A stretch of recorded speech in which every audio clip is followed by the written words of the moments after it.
The whole goal for those who are saying lower your cholesterol is to lower your mortality risk, right? You lower your heart disease risk. So let's look at the goal. Can you come in and debunk the myths connecting cholesterol with heart disease, and maybe start with what are the different cholesterols and how it all works? Yeah, so this is a great question, and this is a huge topic. It's a huge debate in the different dietary spheres now between low carb and keto and carnivore and animal based versus plant based, vegan, vegetarian. And one side, and I guess you could also group the traditional medical side with the plant based side. So one side says that cholesterol is the cause of cardiovascular disease and that we need to lower it as much as possible. We need to get our levels down, particularly our LDL levels. And then on the other side, they say LDL is not an issue. It's not a problem. It's not something we have to worry about. The problem is more that there's damage going on to the vasculature, and the cholesterol is just an innocent bystander. So we have these two different camps talking about these issues. And then basically, depending on which side you fall on, trying to figure out what's the best strategy for long-term health and minimization of cardiovascular disease and also mortality from cardiovascular disease events like heart attacks and strokes, etc. So we have these two different camps. Now, it's all centered around the lipid profile. That's what we have in the center, right? So that's our total cholesterol, our LDL levels, our HDL levels, and our triglycerides. Now, there's more values and there's more things to actually look at than just those specific components that we see in the lipid panel. However, when you go to your doctor, they're just looking at the lipid panel. Most times, 9 times out of 10, depending on the doctor you go to, they're just looking at your lipid panel. That is your total cholesterol, your LDL, HDL, triglycerides. Now, there's a lot more information that you can get out of that, and we can talk about that. But I think the central focus, or at least my perspective on this circumstance, is while LDL cholesterol and cholesterol in general is indeed involved in cardiovascular disease, I think it's highly questionable as to say it's the primary driver or the primary cause. So I think there's a multifactorial problem going on inside the vascular system, and that problem involves cholesterol, but involves multiple other components. So just looking at the lipid panel is looking at one angle of things, and just trying to adjust the lipid panel is looking at only one angle of things. And this is important to understand because I think a lot of times lipids, cholesterol, heart disease, it's taken out of context. So the general context, as we continue to talk about this, that I think is important to understand is that the vasculature, the vascular system, your arteries, your veins, they are basically highways. It is a way for your body to transport different nutrients and oxygen and fats and carbohydrates and amino acids and things along these lines to your tissues from your digestive tract and then back.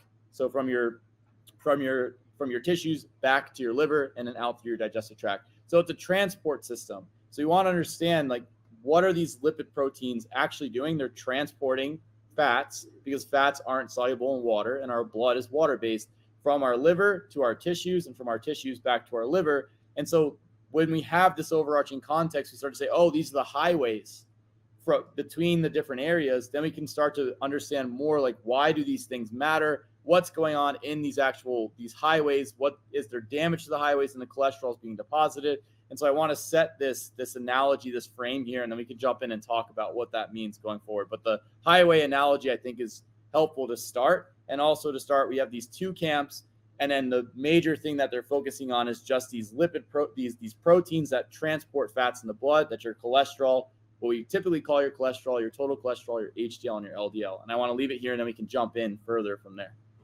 So it reminds me of, oh, there's a little echo there. It reminds me of when my mom she had surgery, she was on some pain medication, her liver enzymes went through the roof. So the doctor put her on a steroid to lower liver enzymes instead of actually figuring out what was causing the liver enzymes to go up. And it's kind of like, blaming the firemen for the fire, but then to correct the fire, we're going to get rid of the firemen. Well, the fire is just going to keep burning even worse because you're not taking care of the actual root problem, right?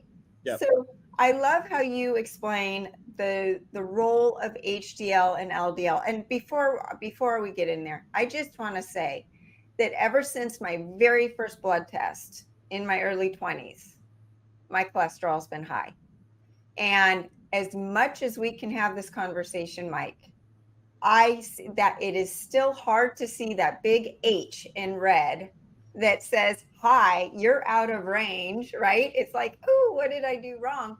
But it's not bad. My HDL is really good and it's high. So, and I have that response, or I get that response from a lot of my listeners as well, saying, Sara, I do everything you tell me and my cholesterol is high. And it kind of freaks people out because of these ranges on the blood test. So, Yep. what are the importance of the HDL, LDL, VLDL, and what are their roles? How are they different? And when should we be worried? Okay. So going back to this highway analogy, the LDL, these LDL, HDL, these proteins are carrying fats in the blood. They're basically Amazon trucks carrying packages, because these packages, the fats, aren't soluble in the water of our bloodstream. Our bloodstream is made mainly out of water. So all we are looking at when we are looking at the lipid panel is we are seeing the transport of fats with LDL from our liver to our tissues, and then HDL is from our tissues back to our liver. So they're just two different, basically, transport trucks, delivery trucks. And when we're looking at these in different states, the amounts of these components will shift based on the context of the body, based on what the body needs. So as an example, if you are low carb, your total cholesterol levels tend to rise and triglycerides tend to lower. We'll talk about that. And basically what's happening is your body saying, hey, we need more fats delivered to the tissue because we are primarily burning fats. So this is a way for our bodies to transport more fats from our liver. So we see LDL go up, we see total cholesterol go up, and oftentimes you also see HDL go up as well because you have just more of these fats being transported around because we are not eating carbohydrates. If you are on a higher carb diet, what you'll immediately see, and I've had clients with their cholesterol values all the way up in the 700s to 800s to 500s on low carb diets come down from those numbers without drugs, just by adding carbs into their diet, to the low 200s. So a 4 times decrease in their total cholesterol values from 800 down to 200 just by switching the diet around and getting them back into range by playing with other components inside the diet. Because again, when we think about cholesterol, what we're thinking about is these are transport components, and the body's adjusting these transport components based on its particular needs. So when you're starting to use carbs, right, you're starting to oxidize mainly carbohydrate, you don't need to have as much transport of fats to the tissues from the liver and this circulation recycling of fats with the different HDL components and whatnot, because you actually have this utilization of carbohydrate going on instead. So when you use carbs, you don't need to transport as much fats. And when you're starting to use fats, you need to transport more fats. You're going to have more of this cholesterol inside your bloodstream.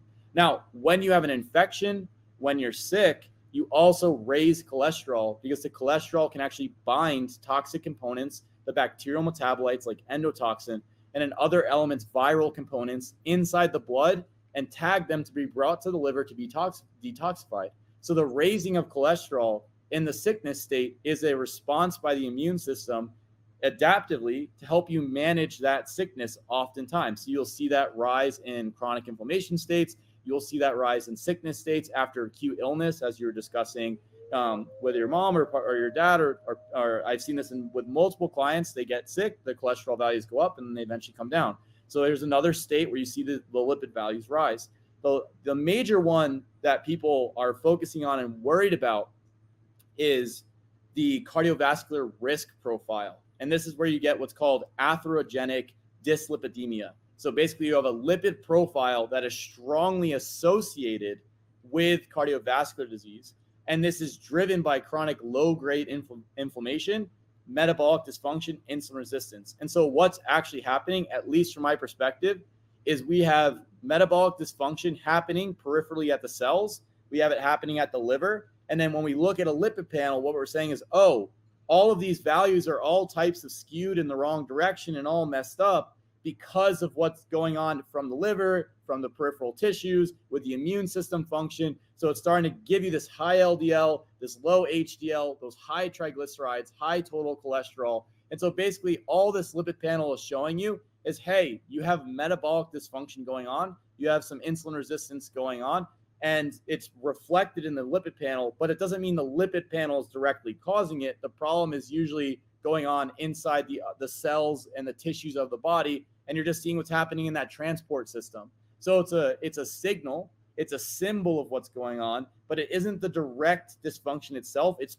part of that dysfunction. So when I'm looking at a lipid panel, what I'm trying to say is, what is the state that this person's in?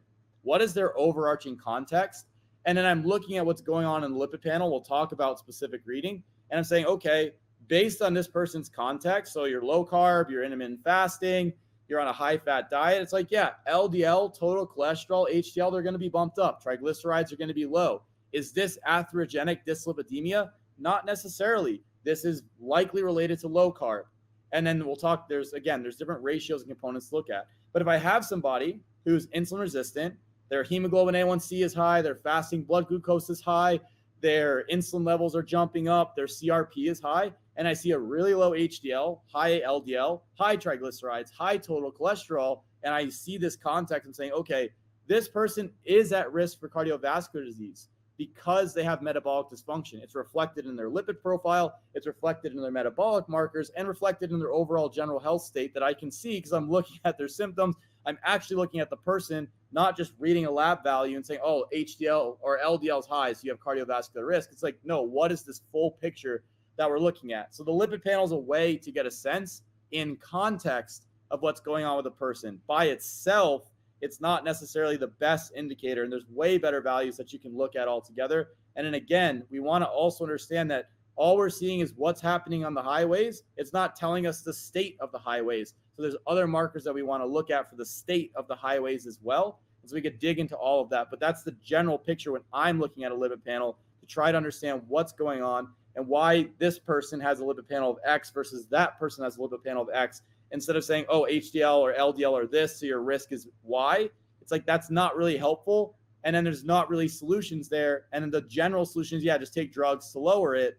And then people are, do I really have a problem? Is this a good idea? Are there downsides to those drugs? Which there are.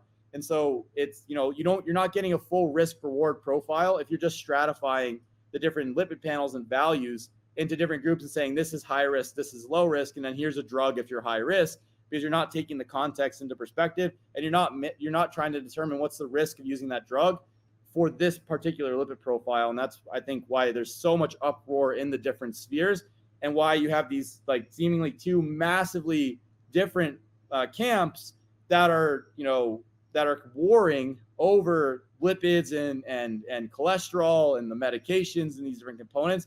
And because it's like, it's black or white, and there's a lot of nuance to understand what's going on. And both sides can actually be rectified if you start to understand the full picture and put things into context.